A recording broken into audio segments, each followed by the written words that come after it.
وَإِذْ أَخَذْنَا مِيثَاقَ بَنِي إِسْرَائِيلَ لَا تَعْبُدُونَ إِلَّا اللَّهَ وَبِالْوَالِدَيْنِ إِحْسَانًا وَذِي الْقُرْبَى وَالْيَتَامَى وَالْمَسَاكِينِ وَقُولُوا لِلنَّاسِ حُسْنًا وَأَقِيمُوا الصَّلَاةَ وَآتُوا الزَّكَاةَ ثُمَّ تَوَلَّيْتُمْ إِلَّا قَلِيلًا مِّنكُمْ وَأَنتُم مُّعْرِضُونَ۔ یاد کرو اسرائیل کی اولاد سے ہم نے پختہ عہد لیا تھا کہ اللہ کے سوا کسی کی عبادت نہ کرنا، ماں باپ کے ساتھ، رشتہ داروں کے ساتھ، یتیموں اور مسکینوں کے ساتھ نیک سلوک کرنا، لوگوں سے بھلی بات کہنا، نماز قائم کرنا اور زکوٰۃ دینا، مگر تھوڑے آدمیوں کے سوا تم سب اس عہد سے پھر گئے اور اب تک پھرے ہوئے ہو۔ وَإِذْ أَخَذْنَا مِيثَاقَكُمْ لَا تَسْفِكُونَ دِمَاءَكُمْ وَلَا تُخْرِجُونَ أَنفُسَكُمْ مِنْ دِيَارِكُمْ ثُمَّ أَقْرَرْتُمْ وَأَنْتُمْ تَشْهَدُونَ۔ پھر ذرا یاد کرو ہم نے تم سے مضبوط عہد لیا تھا کہ آپس میں ایک دوسرے کا خون نہ بہانا اور نہ ایک دوسرے کو گھر سے بے گھر کرنا، تم نے اس کا اقرار کیا تھا، تم خود اس پر گواہ ہو۔ ثم أنتم هؤلاء تقتلون أنفسكم وتخرجون فريقا منكم من ديارهم تظاهرون عليهم بالإثم والعدوان وَإِن يَأْتُوكُمْ أُسَارَى تُفَادُوهُمْ وَهُوَ مُحَرَّمٌ عَلَيْكُمْ إِخْرَاجُهُمْ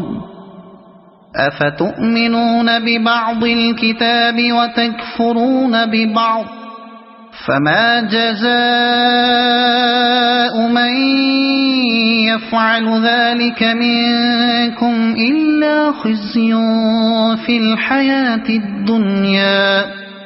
وَيَوْمَ الْقِيَامَةِ يُرَدُّونَ إِلَى أَشَدِّ الْعَذَابِ وَمَا اللَّهُ بِغَافِلٍ عَمَّا تَعْمَلُونَ۔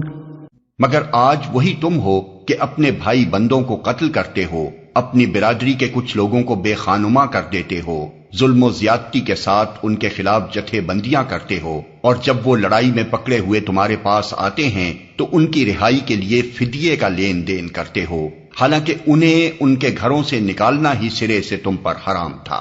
تو کیا تم کتاب کے ایک حصے پر ایمان لاتے ہو اور دوسرے حصے کے ساتھ کفر کرتے ہو؟ پھر تم میں سے جو لوگ ایسا کریں ان کی سزا اس کے سوا اور کیا ہے کہ دنیا کی زندگی میں ذلیل و خوار ہو کر رہیں اور آخرت میں شدید ترین عذاب کی طرف پھیر دیے جائیں۔ اللہ ان حرکات سے بے خبر نہیں ہے جو تم کر رہے ہو۔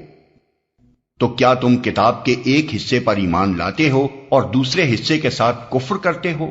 نبی صلی اللہ علیہ وسلم کی آمد سے پہلے مدینے کے اطراف کے یہودی قبائل نے اپنے ہمسایہ عرب قبیلوں اوس اور خزرج سے حلیفانہ تعلقات قائم کر رکھے تھے۔ جب ایک عرب قبیلہ دوسرے قبیلے سے برسر جنگ ہوتا تو دونوں کے حلیف یہودی قبیلے بھی اپنے اپنے حلیف کا ساتھ دیتے اور ایک دوسرے کے مقابلے میں نبرد آزما ہو جاتے۔ یہ فعل صریح طور پر کتاب اللہ کے خلاف تھا اور وہ جانتے بوجھتے کتاب اللہ کی خلاف ورزی کر رہے تھے، مگر لڑائی کے بعد جب ایک یہودی قبیلے کے اسیران جنگ دوسرے یہودی قبیلے کے ہاتھ آتے تھے تو غالب قبیلہ فدیہ لے کر انہیں چھوڑتا اور مغلوب قبیلہ فدیہ دے کر انہیں چھڑاتا تھا، اور اس فدیے کے لین دین کو جائز ٹھہرانے کے لیے کتاب اللہ سے استدلال کیا جاتا تھا۔ گویا وہ کتاب اللہ کی اس اجازت کو تو سراخوں پر رکھتے تھے کہ اسیران جنگ کو فدیہ لے کر چھوڑا جائے، مگر اس حکم کو ٹھکرا دیتے تھے کہ آپس میں جنگ ہی نہ کی جائے۔ أولئك الذين اشتروا الحياة الدنيا بالآخرة فلا يخفف عنهم العذاب ولا هم ينصرون۔ یہ وہ لوگ ہیں جنہوں نے آخرت بیچ کر دنیا کی زندگی خرید لی ہے، لہٰذا نہ ان کی سزا میں کوئی تخفیف ہوگی اور نہ انہیں کوئی مدد پہنچ سکے گی۔